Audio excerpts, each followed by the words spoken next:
ఎలా ఉంది బాబాయ్ ఇప్పుడు ప్రస్తుతం రైతుల పరిస్థితి ఆందోళనగానే ఉందండి. పంటలు వేస్తున్నారు కానీ పంట మొప్పుకు వచ్చేళ్ళకి దెబ్బతినిపోతుంది. అది కష్టంగానే ఉంది. పండిన పంట వచ్చింది, అందులో రేట్లు కూడా లేవు, తగ్గించేస్తున్నారు. అందుకు ఇప్పుడు పొగాకు చూసుకున్నా, మిర్చి చూసుకున్నా బాగా డౌన్ అయిపోయింది.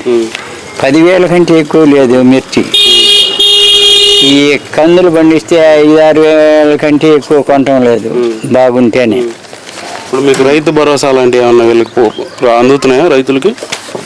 ఇంకా అందలేదుగా, భరోసా వదలలేదుగా, ఇవాళ. మీకు ఎలా ఉంది ఇప్పుడు సూపర్ 6 అని చెప్పారు, ఇవి ఎలా ఉంది? పథకాలు ఏమన్నా అందుతున్నాయా? పథకాలు ఏమి అందుతుండే, ఇంకా మొదలు పెట్టలేదు కదా. ఈయన ఎక్కి సంవత్సరం కదా అయింది, వదులుతానంటూ ఉండే, మరి వచ్చినప్పుడు తర్వాత చేయించేది.